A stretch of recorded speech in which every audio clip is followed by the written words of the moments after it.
Prof. Ya. Atas pemaparannya, luar biasa sekali. Yang tadinya mulai biasanya jam 3 sore seperti ini kan sudah mulai ngantuk dan seterusnya. Tapi berkat Prof dan di kolom chat semuanya semangat sekali mendengar apa yang dipaparkan oleh Prof. Luar biasa sekali. Nah, saya yakin akan ada banyak pertanyaan karena kita tadi ada trouble sedikit, ya kita tambah sedikit waktunya sampai dengan 30 menit ke depan, yaitu kita berakhir di 15.30. Bagi yang mau bertanya silakan di kolom chat. Di sini ada 2 pertanyaan terlebih dahulu. Pertama, langsung saya tanya, bacakan saja Prof 2 pertanyaan ini dan langsung dijawab. Pertama, bagaimana dengan status SKA utama yang diterbitkan oleh LPJK bulan Desember 2020 lalu? Apakah harus dileburkan ke sertifikat LPJK PUPR? Itu yang pertama. Yang kedua, bagaimana pengawasan pemakaian SBU, SKA, SKT di proses panitia lelang yang tidak tayang di siki.lpjk.net, tapi fisiknya ada tidak diregistrasi tahun kedua? Bagaimana LPJK memonitoringnya, sedangkan LPJK hanya 7 orang yang melayani se-Indonesia. Yang ketiga, oh enggak ada, izin bertanya moderator. Oke, kan Prof dijawab dulu 2 orang penanya tadi. Ya, baik Bapak dan Ibu sekalian dan rekan-rekan yang saya hormati. Bukan beralasanlah kalau saya bilang saya bukan bidang yang menangani SKA, SBU. Kami semua tahu, ya. Nah, untuk SKA, sertifikasi profesi, untuk tenaga kerja dikerjakan oleh pengurus yang memang di dalam bidang 1. Nah, kemudian untuk badan usaha ada di bidang 2. Ya. Yang bulan Desember 2020 sebelum itu sebenarnya tadi Pak Ketua sudah sampaikan itu, secara otomatis akan diproses itu. Cuman yang menarik, karena ini sudah terpusat, kami menemukan beberapa hal yang unik. Karena tervalidasi di sekretariat lembaga, data-data yang tadi masih belum valid. Intinya apa? Sebelum kami dilantik, per 22 Desember, 21 ke belakang, itu secara otomatis itu. Baik itu utama, madya, dan pemula. Jadi itu yang boleh saya sampaikan. Namun kemudian, Pak Ketua tadi menyampaikan, sampai per hari ini, kemudian masuk terus. Nah ini yang coba kami persiapkan, ya. Di dalam surat edaran Menteri PUPR nomor 30 itu ada prosesnya. Kemudian teman-teman sekretariat lembaga juga sudah menyampaikan bagaimana tahapannya. Sebenarnya, nah mungkin yang belum diinformasikan ada juklak-juklak yang memang secara teknis, jujur bukan lambat, tidak. Teman-teman saya ini, kami semua ini tidak tidur ini. Kenapa? Karena juklak, karena aturan, itu harus diharmonisasikan dengan pemerintah pusat. Ya, dan teman-teman di pemerintah pusat, di kementerian memiliki SOP yang sangat sistematis. Jadi tadi yang disampaikan Pak Ketua, saya mengulangi kembali. Apa yang dilakukan LPJK nasional yang sudah baik itu, diharmonisasikan dengan pusat, itu tidak mudah itu. Ya, tidak gampang. Dan tidak terhenti layanan. Cuman memang memerlukan waktu. Jadi kami menjamin semua ini nanti akan berjalan dengan baik. Ya, dan ini adalah masa-masa yang sementara. Pada akhirnya nanti LPJK urusan mengenai sertifikasi ini akan dilayani oleh LSBU. Nah, kemudian bagaimana pengawasannya? Betul sekali. Ya, saat ini LPJK membentuk tim penyelenggara masa transisi sederhana, melibatkan rekan-rekan LPJK nasional, provinsi yang lalu. Jadi pengurus yang lalu itu dengan yang sekarang kita nggak terpisah. Ya, kita justru berkolaborasi sekarang. Nah, pengawasan yang dilakukan itu nanti tim penyelenggara akan melakukan tindakan hal-hal yang diperlukan untuk melakukan itu. Nah, tadi disampaikan bagaimana 7 pengurus tidak 7 pengurus, ada tim penyelenggara masa transisi. Nah, tim penyelenggara masa transisi itu juga punya tim lagi. Jadi sebenarnya jangan dilihat unsurnya 7. Tidak. 7 ini adalah sebagai think tank yang kemudian kami boleh memiliki diskresi berdasarkan surat edaran Menteri 30 itu. Karena kami harus mematuhi itu. Jadi percayalah Bapak dan Ibu dan teman-teman sekalian, pengawasan SBU dan SKT ini itu akan tetap kami lakukan secara sistematis di waktu mendatang. Namun memang prosedur, juklak, dan teknisnya nanti akan disampaikan oleh teman-teman pengurus. Mungkin ke depan kita bisa melakukan hal seperti ini lagi.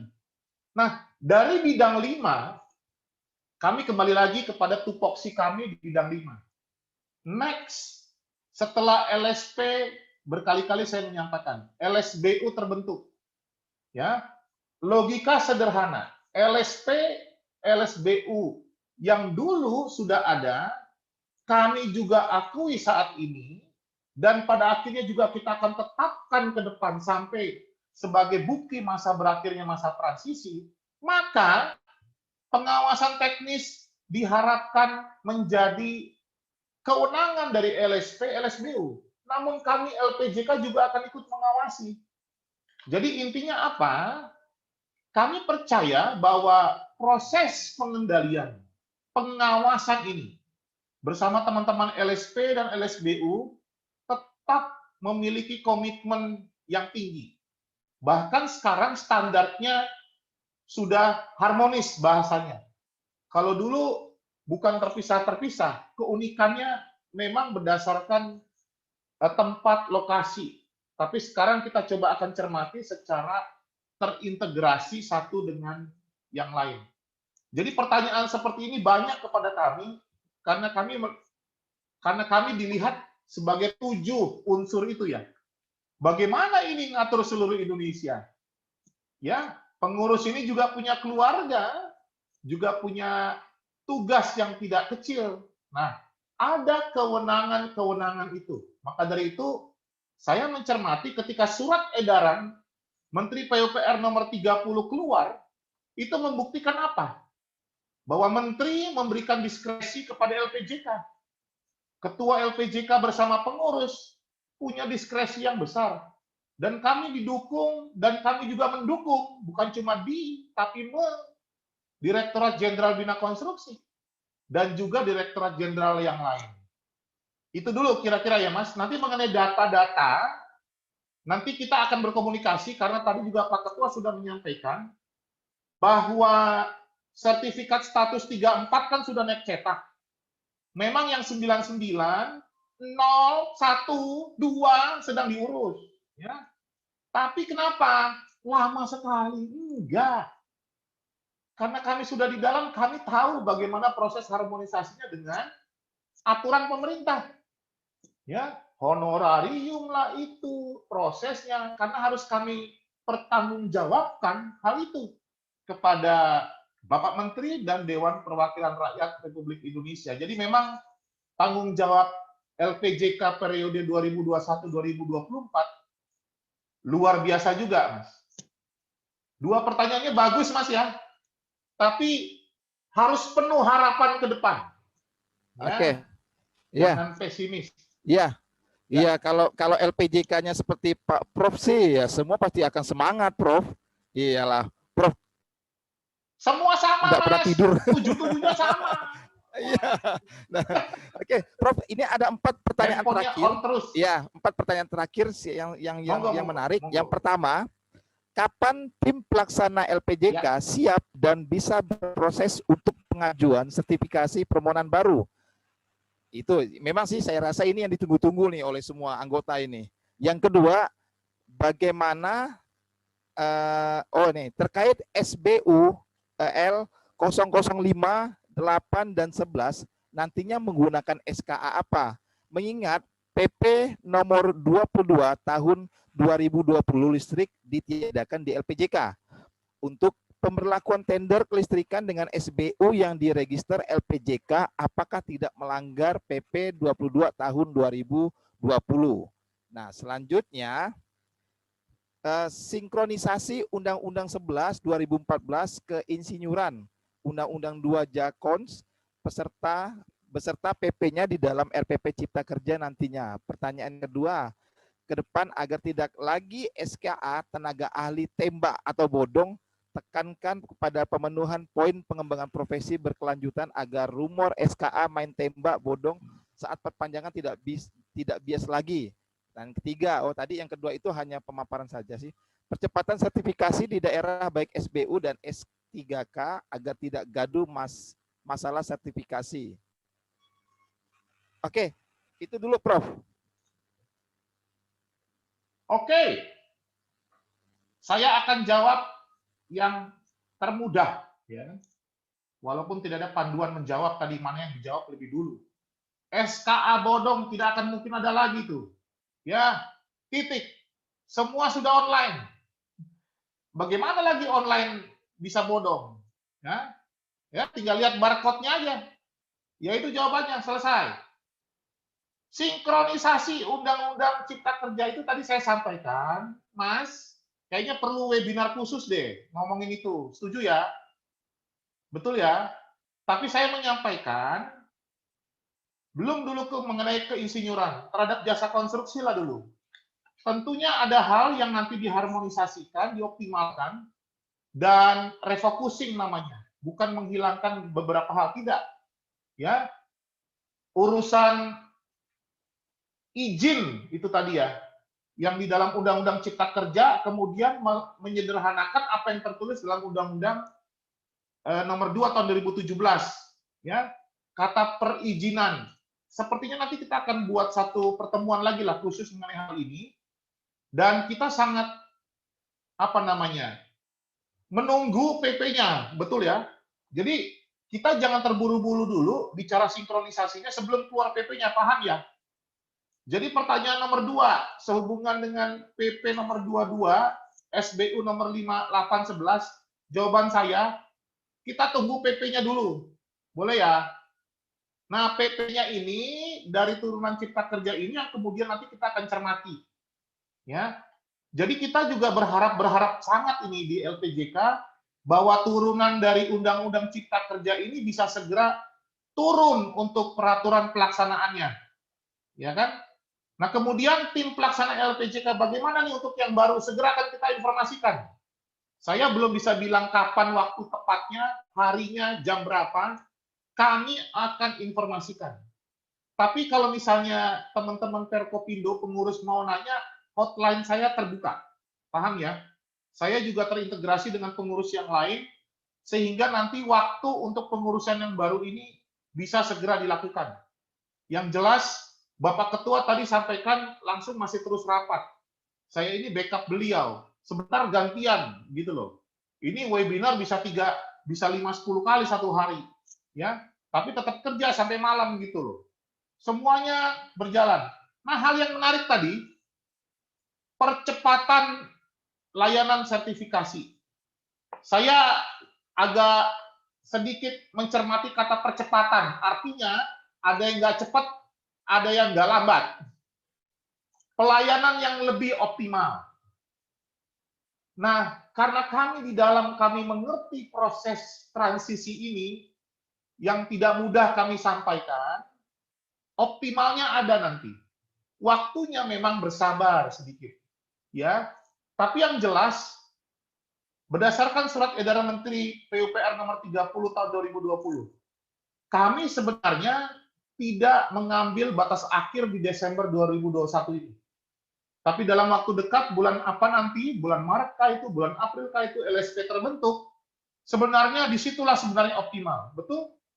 Karena sebenarnya LPJK akan melakukan beyond dari situ.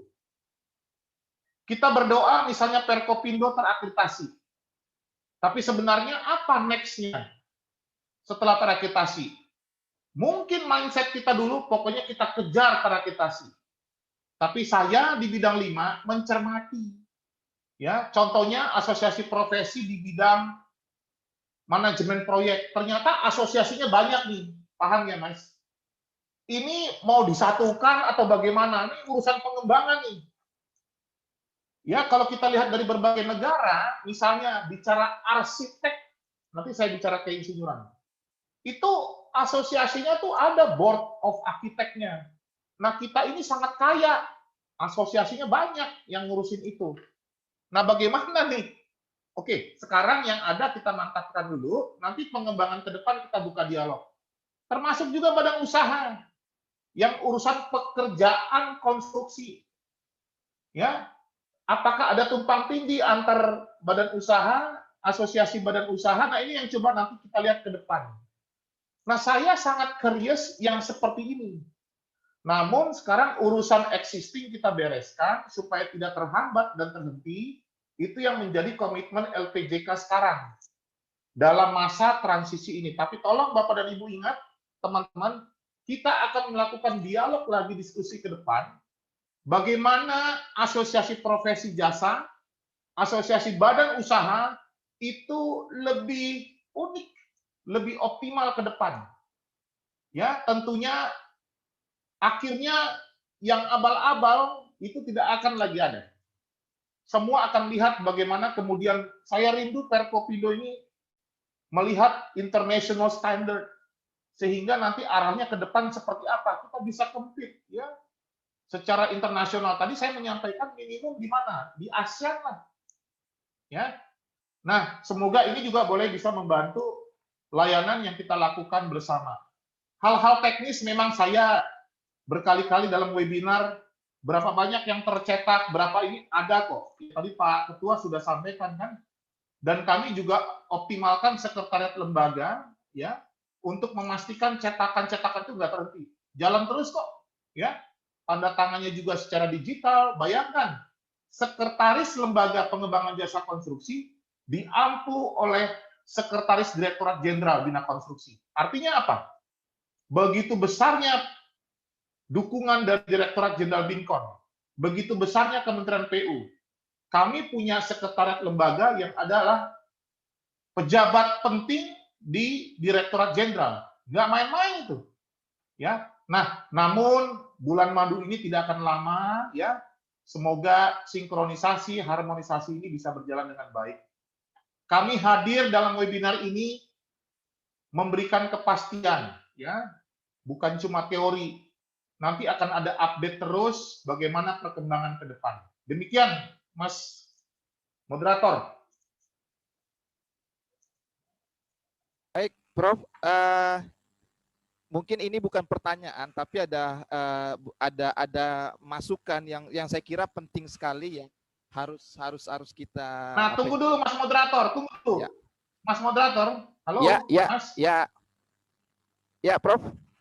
Kehadiran kami dalam webinar nggak cuma banyak ngomong, banyak cerita, ya. Ya. Tolonglah, apa hal-hal penting yang harus kami kerjakan, ya. Saya mau mencatat ini sehingga harapan-harapan itu bisa kita kerjakan bersama. Silakan Mas, Prof. Saya mau nyatat. Oke, ini Prof yang harus LPJK catat, Prof. izin. Ya. Saya catat. Ya. Ada saran dari peserta, terutama dari teman-teman Perkopindo dan Pertapin. Pertama, ini ada sistem LPJK terdahulu sudah bagus, tapi masih banyak celah yang rawan penyalahgunaan data dengan sistem digital. Nah, mohon jika LPJK sudah memasuki fase digitalisasi, bagaimana kemudian ya data-data yang di-save secara digital itu bisa aman. Itu kepastian pertama yang diminta oleh teman-teman semuanya. Yang kedua, yang kedua, usul agar username dan password Siki saat membuat SKA atau SKT itu lebih spesifik, berbeda-beda tiap bidang. Hal ini untuk mencegah pencurian data. Misalnya, Mr. A punya 7 SKA utama, kemudian ada orang iseng bikin 1 SKA muda. Dengan sistem yang sekarang, mungkin saja bisa mencuri data 7 SKA utama itu, karena 1 username dan password. Nah, mohon kepastian bahwa data digitalisasi oleh teman-teman itu tidak bisa diakses oleh orang lain. Nah, itu Prof yang menjadi saran, masukan buat LPJK ke depan. Karena ini era sudah modernisasi, sudah sistem informasi dan sudah era digital, teman-teman juga butuh kepastian keamanan dari data-data yang sudah mereka share melalui digitalisasi itu. Begitu, Prof. Tunggu dulu, Mas. Ya. Urusan mengenai terakreditasinya Perkopindo, apa catatannya buat kami? Ya, itu catatan akhir dari Perkopindo Supaya nanti akan disampaikan oleh Dewan Pembina di akhir acara ini, Prof. Nanti akan disampaikan. Oke. Ya, oke. Baik, saya kira itu peserta semuanya. Ya, terima kasih kepada seluruh peserta di webinar kedua di bulan Januari kali ini. Terima kasih Prof.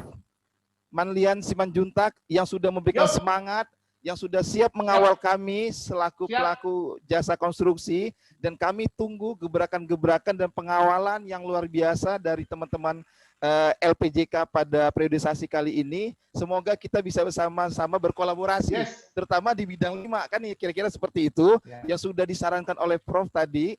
Nah, itu yang sangat kami harapkan dan kita tunggu-tunggu. Terima kasih pada seluruh peserta. Ya, insya Allah ke depannya kita akan melaksanakan kegiatan-kegiatan webinar yang lainnya juga, dan LPJK pada hari ini sudah membuka ruang sebesar-besarnya untuk teman-teman pelaku badan usaha jasa konstruksi untuk bisa mengakses apapun itu terkait dengan problem-problem yang ada di teman-teman semuanya. Terima kasih, Prof.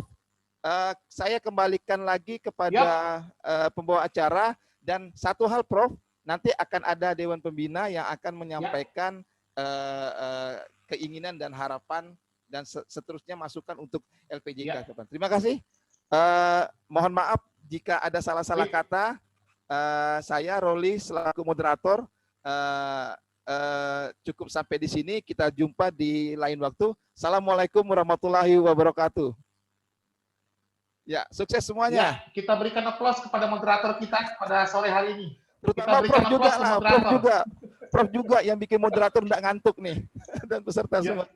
Ya, saya kembalikan kepada pembawa acara. Silakan Mbak Rere.